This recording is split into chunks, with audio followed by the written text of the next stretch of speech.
Si te preguntan qué hace una enzima, seguramente dirás que es aumentar la velocidad de las reacciones químicas de los seres vivos. Y sí, está correcto. El comportamiento de esa velocidad y su modificación con agentes físicos o químicos constituye el estudio de la cinética enzimática. Hoy, en el carbono asimétrico, cinética enzimática.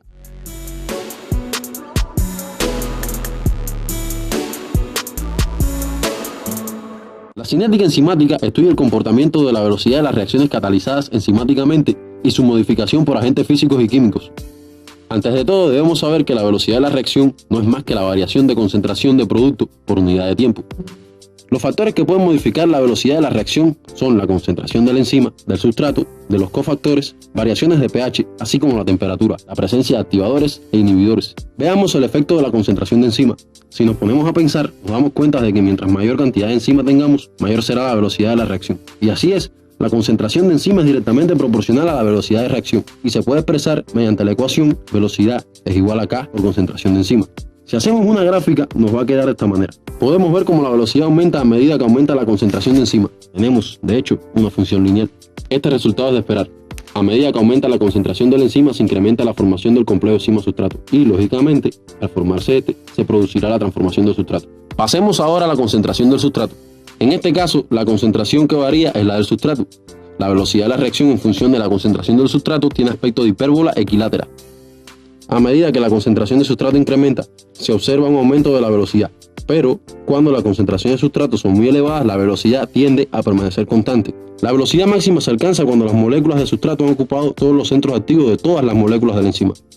Imaginemos una habitación con sillas, a la que empezamos a llenar de gente. Llegará un momento en el que se dejarán de sentar porque todas las sillas están ocupadas. Esto mismo ocurre aquí.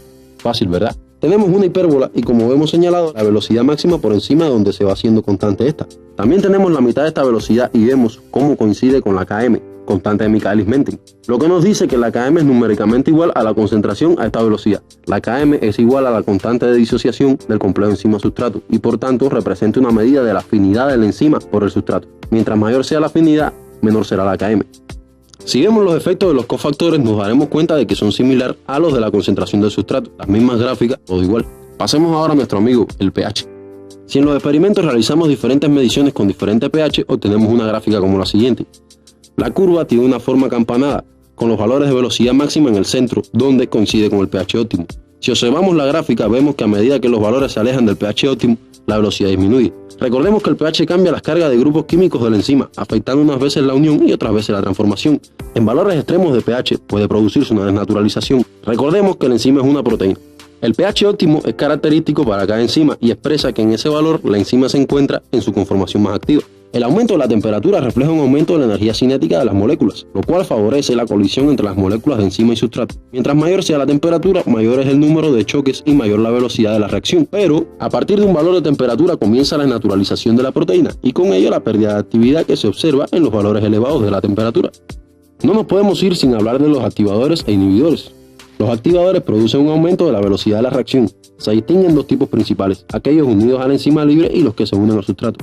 Por otra parte, los inhibidores disminuyen la velocidad de la reacción, bien porque modifican la Km, en este caso inhibidores competitivos, o por alteración de la velocidad máxima, que reciben el nombre de no competitivos. Los inhibidores competitivos ocupan el centro activo de la enzima que se hace inaccesible al sustrato. El aumento de concentración del sustrato puede hacer que este desplace al sustrato. Por eso el inhibidor competitivo varía la Km sin alterar la velocidad máxima.